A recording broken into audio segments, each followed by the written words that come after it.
UPSC recently conducted Indian Economic Service exam. If you look at the nature of question asked in its general studies paper, forget about writing the answers. Even comprehending the question itself put a challenge. Probably now in the world of AI, UPSC is not only looking for someone who can just write the answer, rather looking for those minds that can create, engineer, or articulate an answer in a time-bound manner. Hello and welcome to the Econudge, a platform that aspires to train your mind like a machine. Before we start our session, I would like to make 3 points. Number 1, this session is meant for those who have trust in their preparation and who holds confidence in themselves that sooner or later they are gonna make it. It is also for those who are doing self-studies. This session is for those who are seeking for guidance but they do not have proper guidance. This session will also help those people who are victim of overguidance. Number 2, I would request you to watch this video till the end. Keep patience and hold the trust. I assure you, once the session ends, you may feel a magical experience in your mind. Third, मैं जो भी बोल रहा हूँ, whatever I'm telling you, you have to do 2 things. Number 1, visualize the things that I'm telling you. And number 2, associate this with your question solving experiences. And try to fit those experiences into and learning into the steps that I'm going to teach you. Now, let's start with this note. See, we all know, let's first talk about this program. So this program is regarding the PYQs deconstruction that aim to train your mind like a machine. I will tell you the reasoning behind this and the purpose for this. Our main focus will be the construction of answers of any descriptive questions that you find in the exam. But it differs in the sense that we strive to build a system or mechanism like a manufacturing machine that can help you to not just remember and write the answers, but to create your own answers with excellent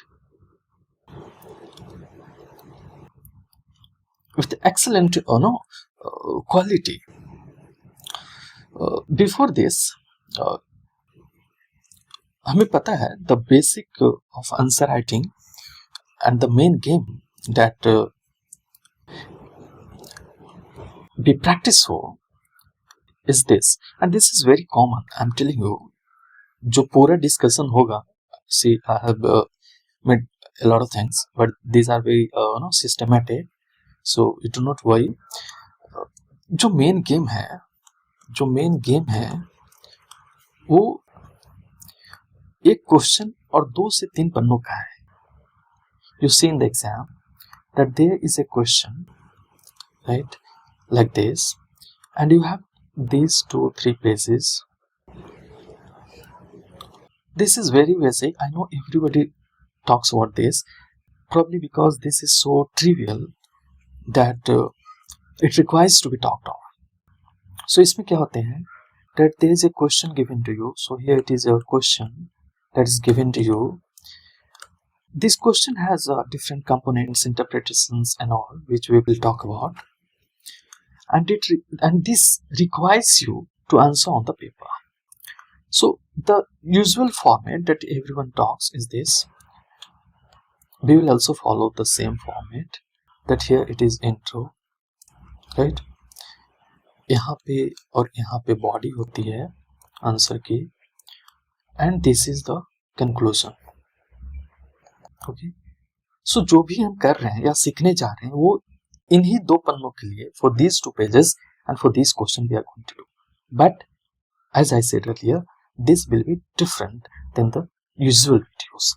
There you will find, here you will find a system, a mechanism. Let's start. So पहले हम लोग देखते हैं एक overview कि इस पूरे session में आप मुझसे क्या expect करते हो and what I am going to deliver to you. At first, you can look this, the slide that I have made. This is very systematic and exhaustive.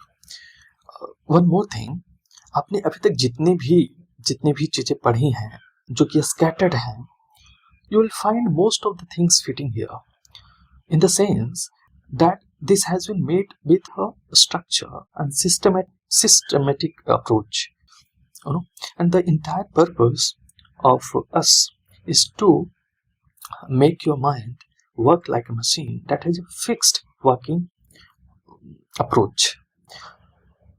If you follow this, you realize, and just keep on practicing, you realize that your answer thinking and answer creation skill has transformed drastically.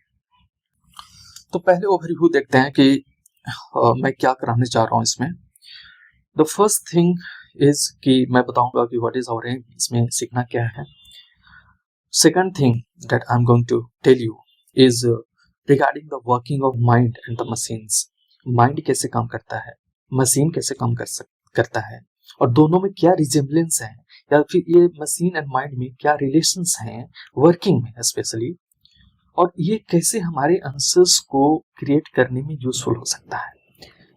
The secret of 3 steps formula, I will tell you that how machines work in 3 steps, and similarly while writing the answers how our mind should work in a 3 steps. Next मैं बताऊंगा कि the question solving mechanism, जो आप question solve करते हो तो वो question solving जो है एक मैकेनिज्म को फॉलो करना चाहिए, एक पैटर्न को फॉलो करना चाहिए, so that even you find a difficult questions, that patterns help you in writing that easily. ये पैटर्न जो है वो 3 स्टेप्स में, जो मैकेनिज्म है वो 3 स्टेप्स में, I will tell you what are those 3 steps जिसमें ये होते हैं. And you will realize after learning these 3 steps that it works as a magic. Of course, you will have to work hard for this. I mean, I'm not ignoring the knowledge now. In fact, knowledge, you will realize that knowledge is one of the most important ingredient to effectively implement this mechanism, this pattern, this system. So if you want this system to produce excellent marks for you, that knowledge will be one of the very important ingredient. आगे हम लोग पढ़ेंगे illustration of the application through PYQ problem. क्या है इसका मतलब? जितनी भी चीजें, ये सारे आज थियोरेटिकल क्लास है, थियोरेटिकल सेशन है, जितनी भी थ्योरी वाली सेशन चीजें मैं बताऊंगा, all those things I will illustrate you taking an example of a PYQ problem. And trust me, this mechanism will fit into all the PYQs or any questions that is descriptive in nature, provided you master this mechanism. Last में I will tell you an important note and the summary. So start करते हैं पहले हमारा M से. हमारा M क्या है कि हमारे सामने एक क्वेश्चन है. Okay, you get a question in front of you. अब हमारे सामने एक क्वेश्चन है और ये क्वेश्चंस हैं और नीचे जो है हमें आंसर लिखने हैं इन 2 पेजेस में। सो हमारा एम है कि जो हमारी एग्जिस्टिंग नॉलेज है इस एग्जिस्टिंग नॉलेज के साथ ही okay questions sometimes may be strange, absurd और seems like okay I have not prepared for this, तो वो questions as well as those questions which are easy in nature, that means for those questions for which you have prepared, इन दोनों questions के लिए और worst case scenario के लिए हमारा M है कि किसी भी तरीके से एक ऐसा मैकेनिज्म को डेवलप किया जाए, एक ऐसा स्किल को डेवलप किया जाए that you can score minimum, I'm saying minimum 50 to 60% marks, which is a good enough for any competitive exams. यही अगर ऑप्शनल होता, ऑप्शनल अगर है तो इसको आप 10% बढ़ा दो। Okay, target. सो पहला टारगेट हमारा ये है कि क्वेश्चंस हमारे सामने हो, वो क्वेश्चंस के बारे में अगर हमने अच्छी प्रिपरेशन करी है then of course we will write it to get 70% marks और 60% marks for sure, but those questions where our knowledge is existing but that knowledge is scattered, or that knowledge is there but the question is so complex that we are not able to comprehend it, or the question itself is very hard, difficult, out of syllabus, how to handle those questions and still end up getting 50 to 60% marks, ये हमारी target है। Second target is to build a fixed thinking mechanism.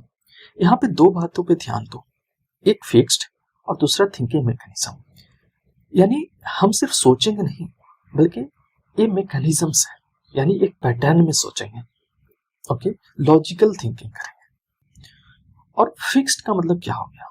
Fixed का मतलब ये कि हमारी जो thinking होगी, thinking I am not saying outcome, मैं बताऊंगा कि क्या इसके अंदर जो सीक्रेट है एंड डिफरेंसेस हैं, mark my word, this I am saying कि थिंकिंग प्रोसेस ओके ये फिक्स्ड होंगी, बट जो आउटपुट होगा आपका, यानी जो आप लिखोगे वो यूनिक होगा। जैसे कोई भी मैन्युफैक्चरिंग मशीन जो होती है उसका वर्किंग फिक्स्ड होता है, every time it operates in the same manner, but if it is producing different results, different output, just because the ingredients are different, the command you give is different, but the working is same. Hope I'm making sense. If I'm not, I will let you know, and as we proceed, I will be more clear to you. तो ये हमारा second M है। Third M है कि training your mind to act like a manufacturing machine. Again same, why I'm saying manufacturing machine, because this manufacturing machine, if our mind acts like that, then this whole process of question solving and answer writing resembles with the working of machines as well as the tasks that is given to machine. So our aim is to train your mind in a way that it works like a machine. One more thing, our mind fluctuates, in the sense, in most cases machine works properly, it does not depend upon its moods, situations, unless it is very extraordinary situations. हमारा task यही है कि irrespective of the situations that is going in our life, किसी को ये problem होता, किसी को कुछ और प्रॉब्लम होता, irrespective of those things, हमारा माइंड इस पोजीशन में हो कि वो 50 to 60% मार्क्स एक्वायर कर सके। Correct? I will tell you through an analogy कि हमारा माइंड फ्लक्चुएट यहाँ पे क्यों करता है इन सब्सिक्वेंट सेशंस और एज वी प्रोसीड। ठीक है, अभी आप इतना ही समझो कि हमारा काम यही है कि माइंड को इस तरह से ट्रेन करना कि हमारी अगर सिचुएशंस खराब भी हो, मेंटल स्टेट अच्छी भी ना हो, बट मैंने स्किल डेवलप कर रखी है, ओके, लर्निंग कर रखी है, तो ये लर्निंग आउटकम में ट्रांसलेट हो जाए। ये हमारा गोल है, इसलिए इसको मशीन जैसा बनाना है। अगर मशीन नहीं बनाओगे, माइंड आपका सिचुएशन अगर खराब हुआ, प्रॉब्लम हो, मेंटल स्टेट सही नहीं है, despite having a skill, despite having learnings, since the exam process is large, vast, it takes time, तो आउटकम आप प्रोड्यूस नहीं कर पाओगे। That is our aim. अब देखो ये जो आंसर यहाँ पे, जस्ट इमेजिन, आप एक क्वेश्चन इमेजिन करो। For example, late me show you, you may imagine this question as well, which I will take later on to illustrate. This is very simple question, and deliberately I have taken this question so that it does not create much difficulty in your mind. अभी देखो, I will take the things regarding the question later on. आप इसको ध्यान में रखो and come to this, imagining the question. अब देखो कि क्वेश्चन सॉल्विंग जो स्टेप है, यानी माइंड का जो वर्किंग है और मशीन का वर्किंग सेम कैसे है, और ये सिस्टमेटिक कैसे है, ये जो मशीन की वर्किंग है, how it resembles with solving a question. देखो, let's say we want a unique output, कुछ भी हो सकता है, right, and we have a machine that functions, उसके प्रोसेसिंग करता है। ये मशीन की जगह हमारे पास अभी क्या है, माइंड है, राइट। हमें आउटपुट चाहिए, यानी कि जैसे हमारा जो यहाँ आंसर है, आंसर शीट पे जो आंसर लिखते हैं, that is output for us. Machine के लिए आउटपुट कुछ भी हो सकता है। अगर टोमेटो सॉस की एक मशीन है, so making that tomato sauce, that is unique output. Okay, एक मशीन जो है वो 3 स्टेप में काम करती है। अब आप समझ रहे होंगे that why I said the magic of 3 steps, or why I made 3 steps formula for solving the question, because machine also works in 3 steps. पहला स्टेप होता है आप मशीन को कमांड देते हो। दूसरा स्टेप होता है सिर्फ कमांड इनफ नहीं है। कमांड का मतलब क्या हो गया, purpose of that machine, why that machine has been put in there. Okay, so a command is given that okay, this machine is for to perform this specific task. But is command enough? No. अब command भी बहुत सारे होते हैं, उसके components होते हैं। आई will tell you, ये भी बताऊंगा कि यहाँ पे कमांड का मतलब क्वेश्चन में क्या है। You need to have the patience. अब थोड़ा धैर्य रखो and keep learning this. Once command is given to machine, the next thing that is required is input, या उसको आप समझना चाहो तो रॉ मटेरियल समझो। यानी कि ये यूनिक आउटपुट को गेन करने के लिए हमें कमांड की जरूरत है, हमें इनपुट मटेरियल की जरूरत है। एग्री करते हो? Next what is required, the next thing and probably important thing is the processing. Processing का मतलब हो गया refining of these inputs, articulation of these inputs, so that the output can be gained. ये processing is very important. अगर processing नहीं होगी तो input जो है वो फाइनल फॉर्म में नहीं आएगा, यानी आपकी जो फाइनल आंसर होगी वो नहीं होगी। If you do not have inputs, और इनपुट्स आर डिफरेंट, और even the machine is not working. So number 1, step 1 is command, step 2 is inputs and raw materials that is required. Step 3 is machine will process it, articulate that, and once these 3 process takes place, you get the final output. अब समझो इस बात को, बहुत important चीज है, just focus करो। If you miss the command or command is wrong, do you think we will get the unique outputs? वो कुछ भी मिलेगा बट वो नहीं मिलेगा जो हमें चाहिए। आप समझ रहे हो? मैंने टोमेटो सॉस की एग्जांपल ली। Let's say you want to prepare tomato sauce using a machine.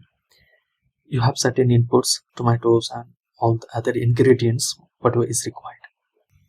अगर command let's say command says that we want a particular specific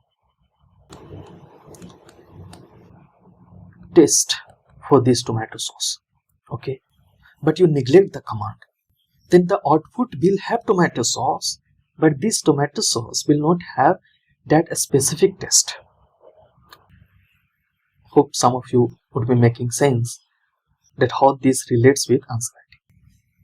अगर आपका कमांड गलत है तो आप आंसर गलत लिख दोगे, या एटलीस्ट जो लिखोगे वो आंसर नहीं होगा, क्योंकि आपने कमांड ही नहीं फॉलो की. Just a short analogy I'd give you. Let's say your friend asks you to get a cup of tea for him, and he says you, please brother, bring this tea from particular market, from particular shop, and with a particular flavor. These were command that he gives you. If you miss any of this, let's say you do not listen, that okay, he asked for this flavor, or he said this song. I am not saying you won't bring tea. You will bring tea. But your tea will not be exactly what was demanded by your friend. Similarly, if you do not understand the command for a question, I am not saying you won't write answers. I am not saying you won't fill up the pages. But whatever the pages you filled up, that will not be what is being demanded by examiner. That is the important command. I will tell you कि question solve करते वक्त command का मतलब क्या होता है.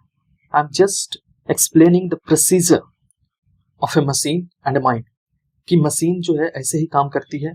आप इतना समझते होगे कि कमांड नहीं है तो आउटपुट चेंज हो जाएगी, यानी स्पेसिफिक आउटपुट के लिए हमें सारे एक एक कमांड को समझना हो.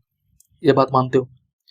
सिमिलरली फॉर दीज इनपुट्स, अगर रॉ मटेरियल गलत दे दिए, let's say tomato sauce you are preparing, you leave out one ingredients. I'm not saying you won't get tomato sauce, but you will miss something. Got this? You will miss something. That means ingredients is very important. और कुछ ingredients तो ऐसे होते हैं that if you don't give, like tomato, if you don't give tomato, how can you make tomato sauce? ये ingredients क्या हैं questions में, ये भी मैं बताऊँ. While solving question, what are these ingredients? This is nothing but knowledge. आपका जो acquired knowledge है, जो information आपके पास है, वही तो ingredients है. आपके पास अगर information नहीं, collection of information नहीं है, then you will miss out the accuracy of the answer. इन सब के बाद एक सबसे बड़ी इंपॉर्टेंट जो प्रोसेसिंग है वो माइंड में क्या है. Processing is nothing but articulation. अगर माइंड और आंसर राइटिंग के कंटेक्स्ट में बोला जाए, आपके पास इंफॉर्मेशन है, इंग्रेडिएंट्स है, आपके पास नॉलेज है, but you are not able to articulate that knowledge on the paper. That means the mechanism and the state of your machine, that is mind, is not working. And hence you are missing out despite having the knowledge. आपके पास tomatoes हैं. I was giving the example of tomato sauce. You have the tomatoes, but you do not have the machine, or the machine is not in working conditions. There is no need to say that your output will not be produced. Or if you manage somehow with a machine that is not working well, it will not produce the desired output, right? चलो, now I hope that आपको ये सब चीजें समझ आ गई होगी. ये basics like to build a background, I was telling you this. अब देखो सीधे आते हैं क्वेश्चन एंड आंसर्स के कंटेक्स्ट में. This was just to make a base so that you understand that what I am gonna deal with here. Answer writing के किसी भी क्वेश्चन सॉल्विंग में देखो, कोई भी क्वेश्चन आपके पास, मैंने एक दिखाया था क्वेश्चन, आप फिर से देख लो. मैंने एक क्वेश्चन दिखाया, आप इसी क्वेश्चन को एक बार पढ़ लो. ओके, नाउ सी, किसी भी क्वेश्चन को सॉल्व करने का 3 स्टेप्स होता है. जैसे यहाँ था ना, ये मैन्युफैक्चरिंग, ये भी तो कुछ बना रहा था, ये बस मशीन है, कुछ बना रहा है, कोई प्रोडक्ट बना रहा है. हमारा माइंड भी मशीन है, प्रोडक्ट नहीं बना रहे बट आंसर तो बना रहे हैं ना. Hope I am making sense. तो ये 3 स्टेप्स हैं. तीनों स्टेप्स उतने इंपॉर्टेंट हैं. तीनों स्टेप्स के अपने ingredients, component and permutations, combinations है जो धीरे धीरे भी लर्न. बट आप इतना तो समझ लो कि 3 स्टेप्स है, और तीनों को अगर छोड़ दिए, किसी को भी छोड़े, तो हमारा आउटपुट डिजायर्ड नहीं होगा. ऐसा नहीं बोल रहा हूँ नहीं होगा, I am again saying It is not that you want able to write or you want able to get the product, but you want to get the desired. आगे चलो. So 3 steps of question solving क्या है? मैंने इसका नाम 3 C's दिया है. पहला है components of questions, यही कमांड है. मैंने वहां पे बात करा था ना कि मशीन में कमांड चाहिए. ये कमांड आपको क्वेश्चन से ही मिलता है और क्वेश्चन के कुछ कंपोनेंट्स होते हैं. यू रिमेम्बर वहां पे आपका दोस्त ही वाज आस्किंग फॉर टी, पर टी में उसने कमांड दिए थे market, specific shop, specific flavour. Are you getting? ये सब कमांड थी. सो यहाँ पे भी क्वेश्चन सॉल्व करते टाइम क्वेश्चंस के बहुत सारे कंपोनेंट्स होते हैं और ये कंपोनेंट्स जिस तरह से यहाँ ये कंपोनेंट्स जो है वही कमांड होते हैं. जिस तरह से मशीन में कमांड होती है, यहाँ components of question will act as a command. That means whenever you see a question that is not simply a question but that is a command from the examiner, what he expect from you, what he is commanding to do through the questions and through its components. हम लोग सीखेंगे इसका components क्या है, तभी तो जानेंगे कि वो क्या क्या कमांड दिया. एक बार जब कमांड सीख लेंगे क्योंकि ये कमांड है, तभी तो पता होगा कि एग्जैक्टली चाहिए क्या. अब वो चीज whether we are able to produce और not, that's a different thing. But question और उसके कंपोनेंट्स को समझने के बाद एक चीज क्लियर हो जाएगी, that we now will be in a position to exactly say okay these are the things that is desired from me in the answers. It's a big thing. Knowing this is a big thing.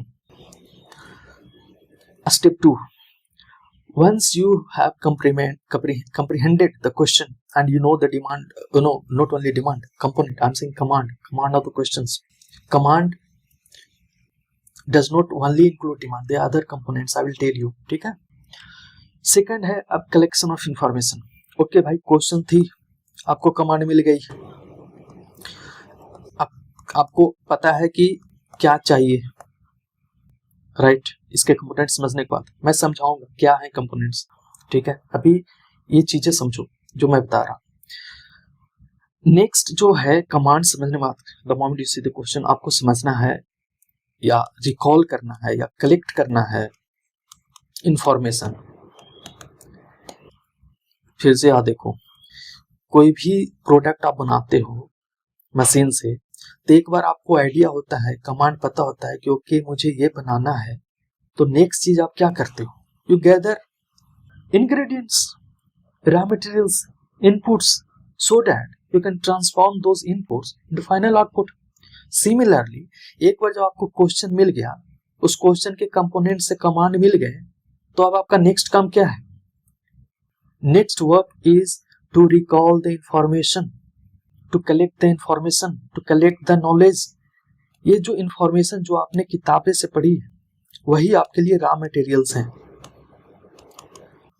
वही आपके लिए ingredients हैं या inputs हैं. आप समझो. Okay, I will tell you कि ये इनपुट्स को कैसे कलेक्ट करना है, कितना कलेक्ट करना है, एंड इसको फिर कैसे ट्रांसफॉर्म करना है. सो सेकंड स्टेप हो गया कि आपने इनपुट कलेक्ट कर ली. The third step is articulation, या फिर इसको आप बोलो कंस्ट्रक्शन. मैंने 3C बोला था, तो एक कंपोनेंट हो गया, दूसरा कलेक्शन हो गया, तीसरा कंस्ट्रक्शन. मैंने आर्टिकुलेशन भी बोला, आप कंस्ट्रक्शन या आर्टिकुलेशन आपको जो अच्छा लगे वो बोलो, but the third step is construction.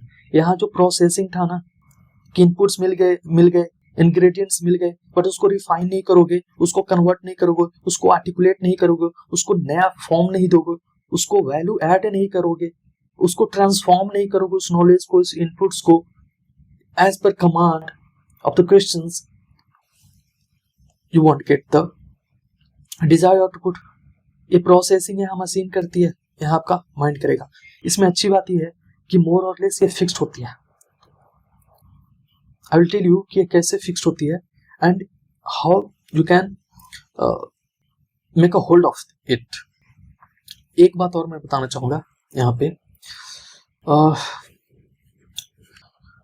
do not mistake my systematic approach.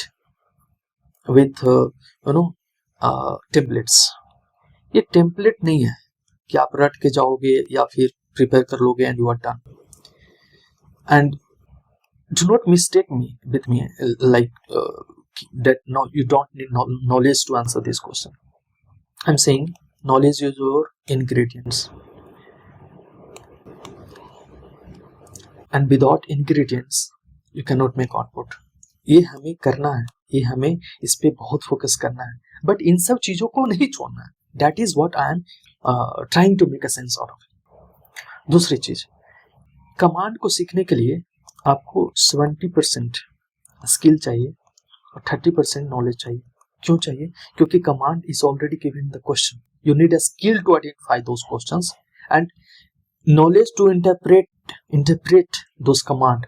ये जो कंपोनेंट्स लिखे हैं ना, इसको कंपोनेंट्स को बाहर लाने के लिए 70% स्किल चाहिए. आप बार बार एक अलग अलग क्वेश्चंस में ढूंढोगे, करोगे, प्रैक्टिस करोगे, then you will get this. But knowledge कहाँ चाहिए होगा? उसको कंप्रीहेंड करने में. ठीक है. उसी तरह से इनपुट्स में आपको 70% नॉलेज चाहिए और 30% आप कुछ चीजें यूज करोगे. आई विल टेल यू कि ये सब कैसे यूज होता है, जिसमें आपने सुना होगा स्टेक होल्डर्स अप्रोच हो गए या फिर पेस्टल अप्रोच हो गए. ठीक है. सिलेबस पॉइंटर्स हो गया, 360 डिग्री एनालिसिस हो गई. ये सब आपके इनपुट्स को बढ़ाने में मदद करेंगे, गैदर करने में मदद करेंगे when you are in crisis. उसी तरह से आर्टिकुलेशंस के भी बहुत सारे तरीके होते हैं, which I will tell you that how you can convert an idea into illustration, or how can you construct an idea from illustrations, how can you write implications or transform an input into output. So I will tell you these things. I hope यहाँ तक I'm making sense to you. अब इसको elaborate करके देखते हैं. आज for this session I will teach you this first step, जो बहुत इंपॉर्टेंट है. ये components of question basically command है. And try to cover this step briefly ही सही, but I will give you glimpse कि what I actually want to convey. This collection of information is the second step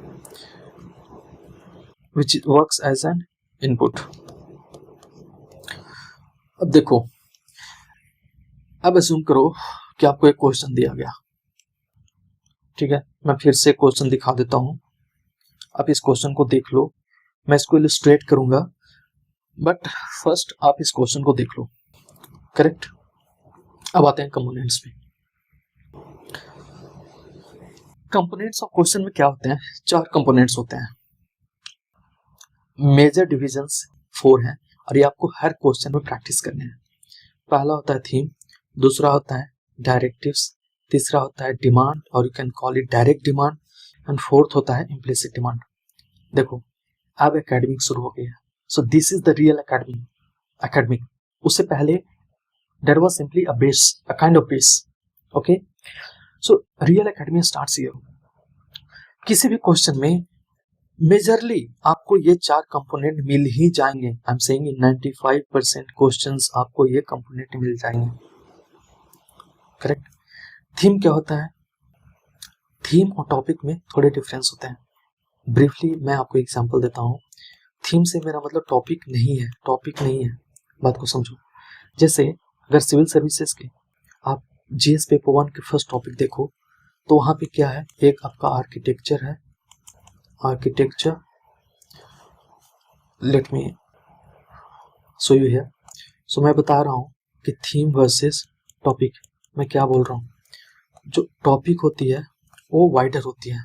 जैसे आपका GS के, if you look at the GS paper 1 and first pointer, so there is a theme in art and culture, that is one is architecture,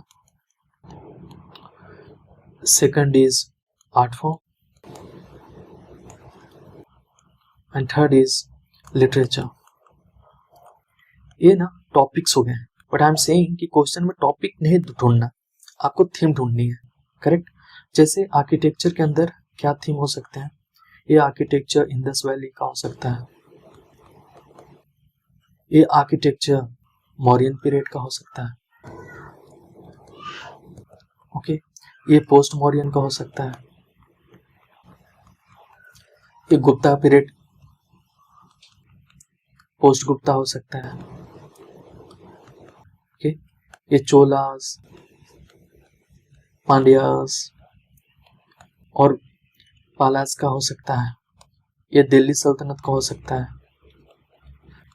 Mughal हो सकता है, okay, ये modern का हो सकता है architecture, modern India that is British time का, और ये पोस्ट इंडिपेंडेंस भी हो सकता है।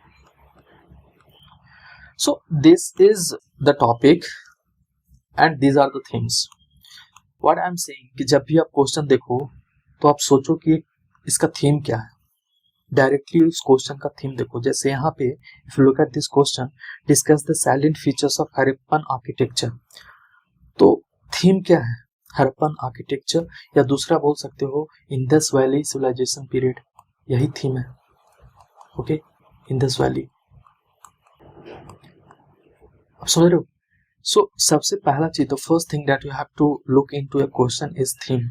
आपने एक बार थीम देख लिया, खुद से पूछो वो थीम होगा, सिलेबस का पार्ट होगा, किसी टॉपिक से लिंक्ड होगा, आपने कहीं नोट्स बना रखी होगी, बस दिमाग को ले जाओ कि इस थीम पे जो मेरा नोट्स है वो कहाँ पे है। Trust me, this will help you, like it will create a wonders in your mind. तो आप देखो कि ये थीम जो है किस टॉपिक से है एंड उसका नोट्स मैंने कहाँ बना रखा है या मैंने बुक में पढ़ा है तो कहाँ पे है। वंस यू डू दिस, इसका आंसर राइटिंग क्या रिलेवेंस है, ये जो आंसर लिखते हैं क्वेश्चन के बाद, यहाँ पे इंट्रो और यहाँ पे बॉडी, ये कंक्लूजन हो गया, और ये बॉडी हो गई, इंट्रो हो गया और कंक्लूजन हो गया। ध्यान से सुनो, थीम का क्या रोल है, what is role of this theme, ये डिटरमिन करता है इंट्रो और डिटरमिन करता है कंक्लूजन। आपका जो भी इंट्रो होगा या जो भी कंक्लूजन होगी, उसमें जो भी इंफॉर्मेशन होगी वो डायरेक्ट थीम पे होगी। फिर से सुनो, आई एम नॉट सेइंग कुछ और चीजें नहीं होगी या डिमांड को वो ध्यान में रखते हुए नहीं होगी। आई एम सेइंग जो भी इंफॉर्मेशन होगी वो थीम पे होगी।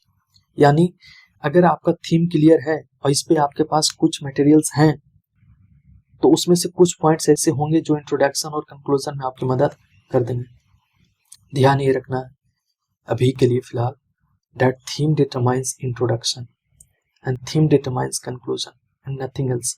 इसके अंदर कुछ चीजें और होंगी, वो आर्टिकुलेशन होगा, but majorly this introduction and conclusion will be having information on the theme itself. ठीक है। Relevance of the body content, जो आप कंटेंट लिखोगे इसके अंदर, उसमें भी थीम ही होगा।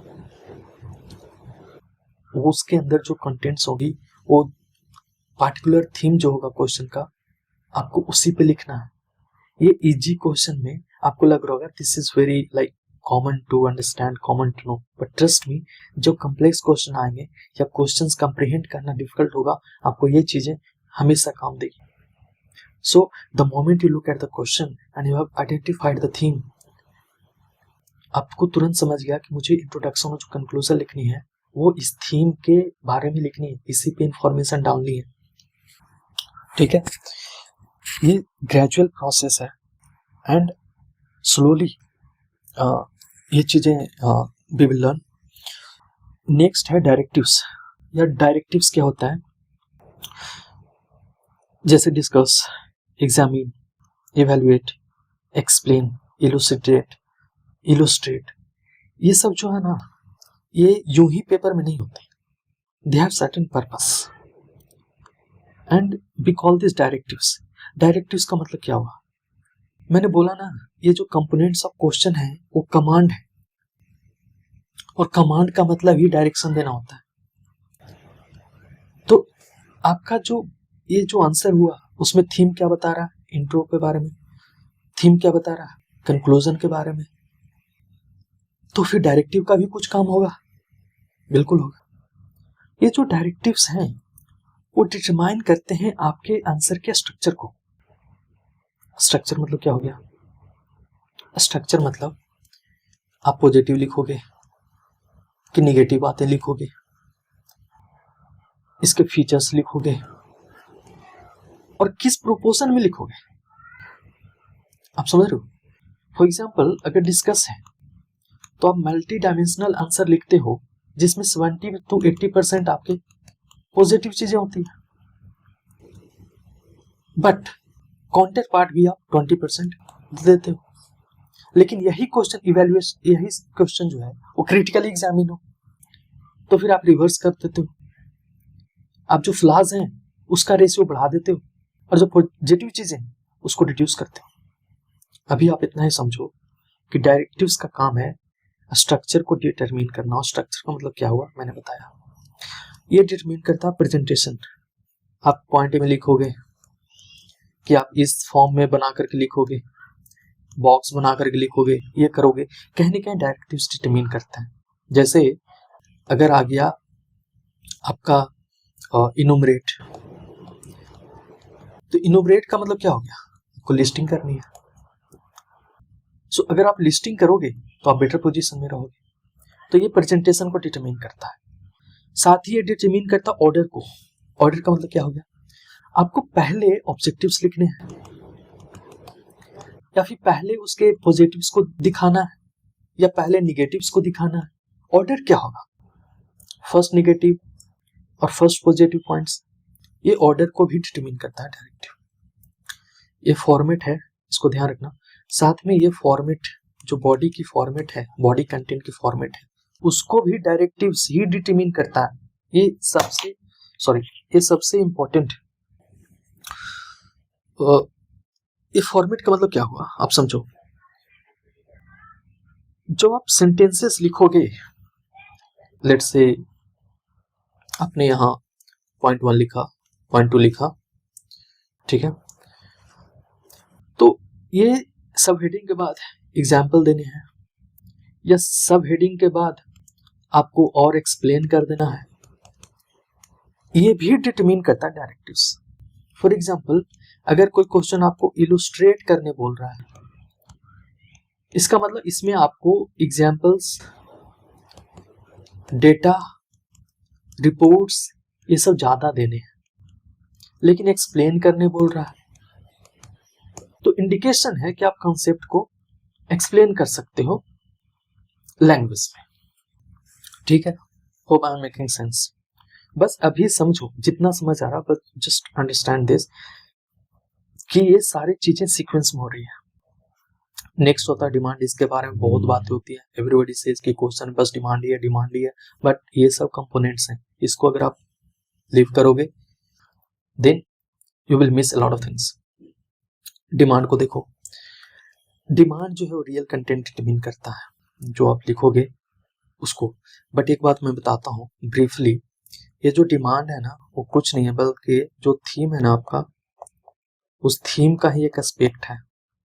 आप समझ रहे हो, जो भी थीम क्वेश्चन में पूछा है, जो आपने आइडेंटिफाई किया है, उसी का एक स्पेसिफिक पार्ट पूछ देता है तो डिमांड होता है। जैसे I am giving you an example, देखो अगर थीम आपका जैसे टॉपिक है आर्ट फॉर्म्स, ठीक है, इस टॉपिक के अंदर एक थीम हो गया पेंटिंग, एक थीम हो गया डांस, ठीक है, ये सब थीम है। लेकिन डांस के अंदर अगर एक खास एस्पेक्ट को पूछ रहा है या खास डांस को पूछ रहा है, लेट्स से भरतनाट्यम पूछ रहा है, ठीक है, या भरतनाट्यम का ही कोई एस्पेक्ट को पूछ रहा है, तो ये डिमांड होते हैं जो स्पेसिफिक होते हैं बट डिराइव्ड फ्रॉम थीम। और एक बात और ध्यान रखो, इन 95% ऑफ द क्वेश्चंस ऐसे होंगे जिसका थीम आपने प्रिपेयर जरूर किया होगा या आपके नोट्स में जरूर होगा। ये मैं इसलिए बोल रहा हूँ ताकि आप इस बात को हमेशा ध्यान रखो कि जो भी वो क्वेश्चन पूछ रहा है, जो भी पूछ रहा है, उसका थीम कहीं ना कहीं आपने प्रिपेयर किया होगा। This will give you enough confidence.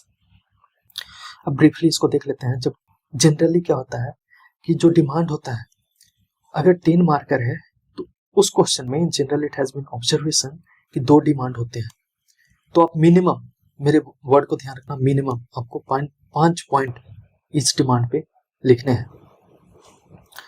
Similarly अगर 15 मार्कर क्वेश्चंस हैं तो मिनिमम उसके 3 डिमांड्स होते हैं, मिनिमम 3 डिमांड्स। ओके, और आपको कोशिश भी वही करना है कि हर डिमांड के लिए आप 5 पॉइंट लिखो। फिर से समझो, ये डिमांड है, उसके D1, D2 या D3 फॉर्म होंगे। अभी इतना ही ध्यान रखो। I will explain in detail जब मैं इलस्ट्रेशन लूंगा ना, when I will discuss the questions. मैं फिर से इन सारे थ्योरी को उन क्वेश्चंस पे अप्लाई करूंगा again and again till you master this. ठीक है, नेक्स्ट आते हैं इम्प्लिसिट डिमांड। इम्प्लिसिट डिमांड क्या होती है? ये अंडरलाइंग डायमेंशंस, मैंने बोला ना कि जो थीम होता है, थीम का ही एक स्पेसिफिक डायमेंशन या पार्ट होता है demand in most of the cases. तो उसी का एक और अगर कोई हिडन एस्पेक्ट भी उसको चाहिए एग्जामिनर को, तो उसको बोलते हैं इम्प्लिसिट डिमांड। इम्प्लिसिट डिमांड मतलब उसने डायरेक्टली पूछा तो नहीं है, लेकिन इसेंशियल है कि उसको भी मेंशन कर दिया जाए। जब मैं इलस्ट्रेशन दूंगा then I will tell you कि इम्प्लिसिट डिमांड होते क्या, ठीक है, और उसको मेंशन करना क्यों जरूरी हो जाता है। फिर से ध्यान दो, ये कंपोनेंट्स थे जो कि स्टेप 1 है क्वेश्चन का, यानी कमांड है। इन चारों को आपको समझना होगा। ये चारों ही बता रहे हैं कि क्वेश्चन क्या आपसे चाह रहा है, और साथ में ये डायरेक्शन भी दे रहे हैं कि ये कहाँ यूज होगा, डायरेक्टिव्स की कहाँ यूज है, डिमांड की कहाँ यूज है, और इम्प्लिसिट डिमांड की कहाँ यूज है। ये आपको हेल्प करेंगे, जो आपका नॉलेज है, जो इन्फॉर्मेशन है, जो इंग्रेडिएंट्स हैं, जो इनपुट्स हैं, उसको कलेक्शन में भी हेल्प करेंगे और उसको कन्वर्जन में भी हेल्प करेंगे इनटू आउटपुट, यानी फाइनल प्रोडक्ट। ब्रीफली मैं आज स्टेप 2 बता देता हूँ। नेक्स्ट टाइम स्टेप 2 को आई विल ट्राई कि और इलोबरेट किया जाए। अभी फिलहाल लेट मी टेल यू ये कलेक्शन ऑफ इंफॉर्मेशन क्या है। आपने थीम देख लिया और डिमांड देख लिया। कलेक्शन ऑफ इंफॉर्मेशन है, जैसे वहां इनपुट्स था ना, रॉ मटेरियल्स थे, जो इम्पोर्टेंस रॉ मटेरियल्स का था एक मैन्युफैक्चरिंग प्रोडक्ट को बनाने में, वही जो रोल है यहाँ पे इंफॉर्मेशन का है, नॉलेज का है, और या फिर रिकॉलिंग ऑफ इंफॉर्मेशन का है, जो आप किसी थीम के बारे में करते हैं। जब भी क्वेश्चन मिले, आपने ये सारे कंपोनेंट्स देख ली, आपका कोशिश रहना चाहिए कि जो थीम है उसके इर्द गिर्द क्या क्या इंफॉर्मेशंस मुझे रिकॉल हो रहे हैं। मैंने बोला 15 मार्कर्स में 15 मार्कर्स में 15 पॉइंट्स आपको कलेक्ट करने होते हैं। आपका कोशिश होना चाहिए कि जब आपको थीम मिले then are you able to collect those 14 to 15 points. I'm not saying whole line, whole information. I'm just saying छोटे छोटे पॉइंटर्स इस थीम के बारे में, डिमांड को ध्यान में रखते हुए। कहाँ से? नॉलेज से।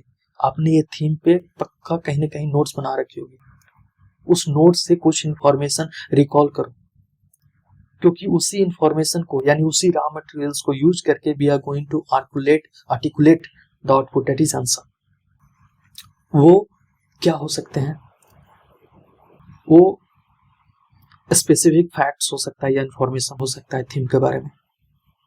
हड़प्पन सिविलाइजेशन है तो उसका कुछ होगा, इंक्लूसिव ग्रोथ है तो उसका कुछ फैक्ट्स होगा, कुछ इंफॉर्मेशन होगी, करेक्ट। रीजनल आइडियाज, उस थीम से रिलेटेड कुछ आइडियाज होंगे, उन आइडियाज को कलेक्ट करो। आइडियाज का मतलब क्या हो गया? आइडियाज का मतलब हो गया कॉन्सेप्ट्स या आर्गुमेंट्स। तो वो सारे को कलेक्ट करने की कोशिश करो, ठीक है। जैसे इंक्लूसिव ग्रोथ में क्या हो जाता है? Financial inclusion, socio economic inclusion, no. So अलग अलग एस्पेक्ट होते हैं। सो हर थीम का आइडिया जरूर होंगे, उसके फीचर्स अगर याद आते हैं तो कलेक्ट करो। मैं बता रहा हूँ ये नॉलेज का पार्ट, यानी कि इसके लिए आपको हार्डवर्क करनी होगी।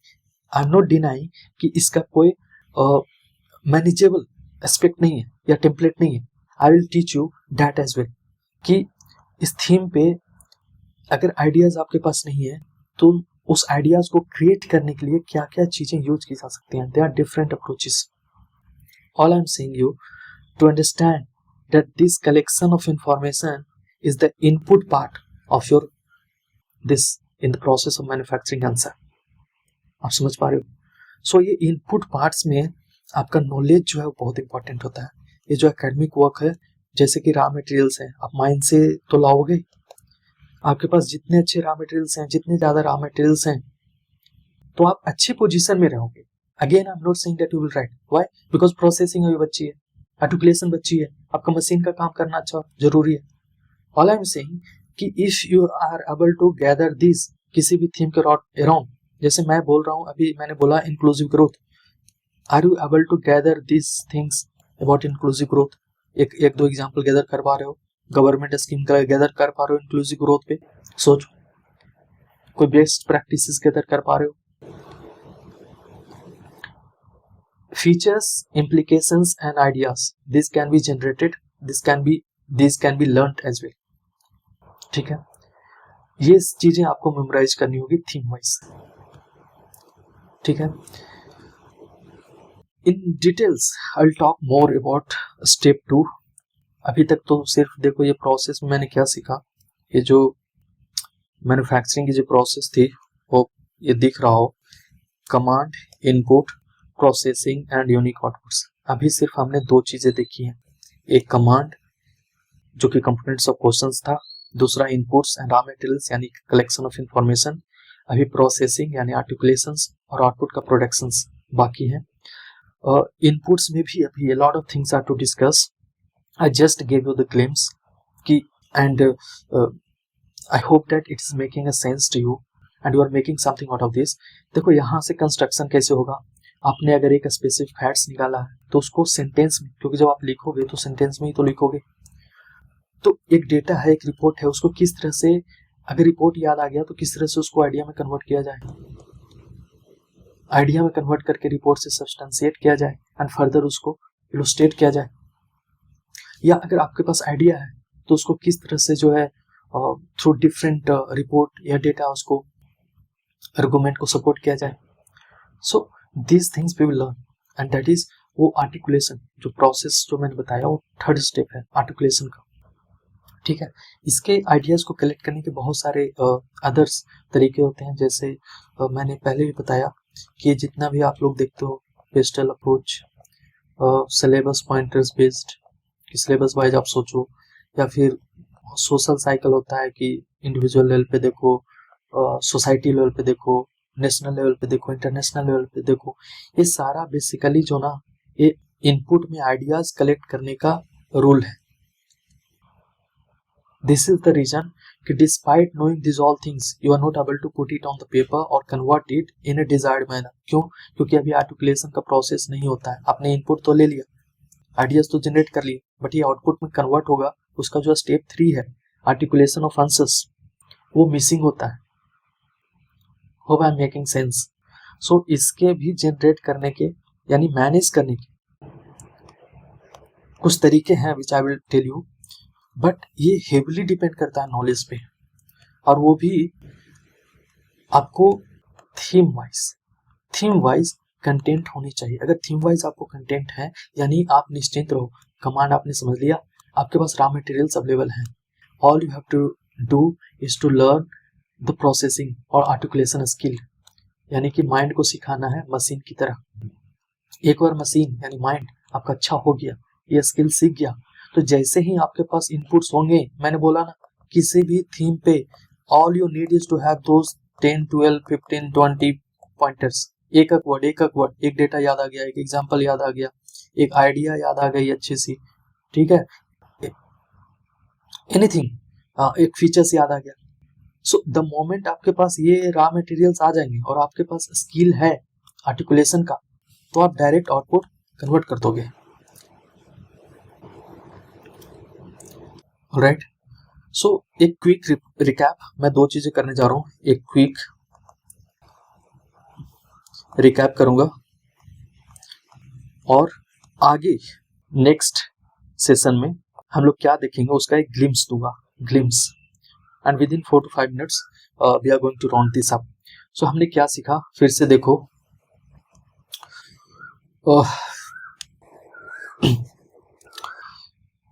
बेसिकली हमारा एम था किसी भी क्वेश्चंस को 50 to 60% मार्क्स एग्जिस्टिंग नॉलेज से लाना है, ये इंपॉर्टेंट है, एग्जिस्टिंग नॉलेज, ठीक है। और हमारा माइंड को फिक्स कर लेना है मशीन की तरह, यानी कि हमारे सिचुएशंस अगर खराब भी हो, मेंटल स्टेट खराब भी हो, फिर भी उस पोजीशन में रहे कि अच्छे से आंसर्स को आर्टिकुलेट कर पाए। मैंने प्रोसेस से समझाए हैं कि जिस तरह से मशीन में 3 जो प्रोसेस में काम होता है, कमांड, इनपुट्स और प्रोसेसिंग के थ्रू, उसके बाद ही आउटपुट प्रोड्यूस होता है। उसी तरह से आंसर राइटिंग में भी जैसे ही आपको क्वेश्चन मिलता है तो 3 चीजें काम आती हैं। एक कमांड, यानी कि जो कि कंपोनेंट्स ऑफ क्वेश्चन होते हैं वो आपको कमांड देते हैं, ठीक है। यहाँ देखो 3 स्टेप्स में ये जो कंपोनेंट्स ऑफ क्वेश्चन होते हैं वो आपको कमांड देते हैं। ये 4 कंपोनेंट्स हैं, ये आपको कमांड दे रहे हैं कि आपको आंसर में क्या एक्सपेक्टेड है और आंसर में कौन सा कमांड आपको कहाँ पे हेल्प करेगा और किस कमांड के अनुसार आंसर हमारा किस टाइप का होना चाहिए। ये जो है कंपोनेंट्स ऑफ क्वेश्चन डिटरमिन करते हैं। नेक्स्ट स्टेप जो था आपका रॉ मटेरियल्स गैदरिंग, आपको पता है सिग्निफिकेंस ऑफ रॉ मटेरियल्स, अगर वो नहीं होंगे you won't be in a position to produce the output. फिर चाहे आपका मशीन रहे, रखा रह जाएगा। ये रॉ मटेरियल्स हमारे लिए क्या है?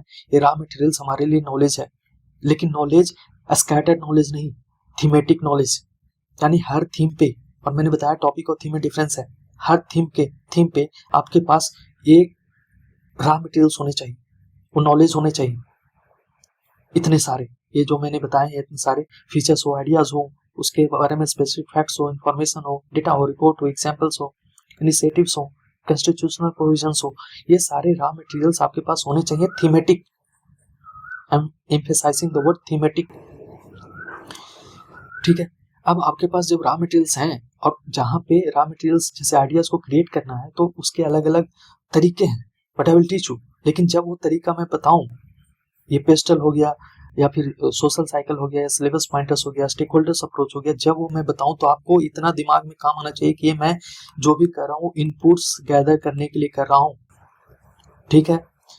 So once inputs are gathered, आपको सीखना पड़ेगा आर्टिकुलेशंस ऑफ आंसर्स, यानी कि आपके पास इनपुट्स हो गया, अब इनपुट्स को कैसे यूज करें ये बताया ना, 15-17 पॉइंट्स आपने गैदर कर लिए, ये पॉइंटर है, ठीक है। अच्छा, एक और इम्पोर्टेंट बात, ये जो फर्स्ट 2 स्टेप होता है ना, ये फर्स्ट 2 स्टेप ब्रेन में होती है, ठीक है। ये जो कमांड का समझ, यानी क्वेश्चन से इंस्ट्रक्शन को समझना और इनपुट्स रॉ मटेरियल्स को गैदर करना, रिकॉल करना, ये दोनों ब्रेन में हो रहा है, आपके माइंड में होगा, ठीक है। आर्टिकुलेशंस व्हाइल राइटिंग होगी, बट वो भी ब्रेन में होगी, और सिंपल जो आप आउटपुट प्रोड्यूस करोगे वो आपका पेपर पे होगा। Hope I am making sense, ठीक है। तो नेक्स्ट सेशन में हम लोग आर्टिकुलेशन सीखेंगे, बट ये सारे थ्योरी को यूज करते हुए कि किस तरह से किसी भी क्वेश्चन में उसके चारों कंपोनेंट्स को देखा, उस कंपोनेंट से अगर थीम से इंट्रो बनता है तो कैसे बनता है, थीम से अगर आपका ये कंक्लूजन बनता है तो कैसे बनता है, ये सारी चीजों को यूज करेंगे। फिर इनपुट्स का अगर गैदर करना है, यानी थीम पे डिमांड को ध्यान में रखते हुए अगर इन्फॉर्मेशन गैदर करना है तो इन्फॉर्मेशन जो है कैसे गैदर होगा, और अगर इन्फॉर्मेशन नहीं गैदर हो पा रहे हैं, आइडियाज नहीं आ पा रहे हैं, मे बी थीम जो है वो हार्ड हो, डिफिकल्ट हो, या फिर थीम के बारे में नहीं पढ़ा हो, तो उसको कैसे लाना है। So there is different ways of collecting that input, but आपको पता होना चाहिए कि ये इनपुट स्टेज ही है। इस इनपुट को कन्वर्ट करने के लिए आपको आर्टिकुलेशन करना होगा, और आर्टिकुलेशन करने के बाद यू गेट द आंसर्स। इसको डिटेल में वी विल टॉक, जैसे जैसे सॉल्व करेंगे हम लोग फिर से जो है उन सब चीजों को रेफर करेंगे। सो ये रहा कल का चीजें। नेक्स्ट सेशन में जब भी होगा I will give you illustration, फिर से उन सारी चीजों को रिकॉल करेंगे, एंड वी विल ट्राई कि स्लोली इसको पढ़ें, because this will take time, क्योंकि ये जितनी भी चीजें मैंने बताई this will come after practice. जब आप प्रैक्टिस स्टार्ट करना शुरू करोगे then you will get to learn this all skills, alright. So कल जो नेक्स्ट सेशन में whenever I take this articulation के through an example of A question, उसको मैं सॉल्व करूंगा। आप बस इतना ही समझ लो कि जिस तरह से एक मशीन काम करती है और फिक्स्ड 3 स्टेप में काम करती है, ये आंसर मेकिंग जो प्रोसेस है वो भी 3 स्टेप प्रोसेस है, और इंटरेस्टिंगली ये 2 स्टेप आपके ब्रेन में होने चाहिए, और ये तीनों स्टेप ये आप राइटिंग करते वक्त थॉट कर सकते हो, बट होता ये ब्रेन में ही है। और जो आर्टिकुलेशंस ऑफ आंसर्स के बाद जो आउटपुट निकलते हैं वो सिर्फ आपको पेपर पे करना है, ठीक है। So this is all for today's.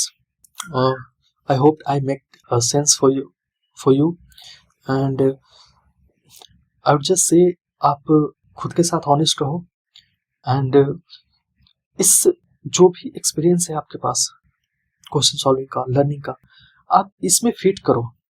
You will realise कि कहीं ना कहीं किसी न किसी स्टेप का ही वो होगा, क्योंकि आंसर कंस्ट्रक्शन का प्रोसेस जो है वो इतना ही है। Alright, so this is for today. We will most probably meet in the next session, जहाँ पे I will illustrate you through example. Again, recall briefly as a pointers. और next, whenever I take questions or illustrate questions, तो धीरे धीरे for every steps और detailing में I will tell you. अभी बहुत ज़्यादा समझ नहीं आया होगा, I know, but जो भी समझ में आया just try to absorb it and try to recall what I said, उसको apply करो जितने भी learnings हैं आपके।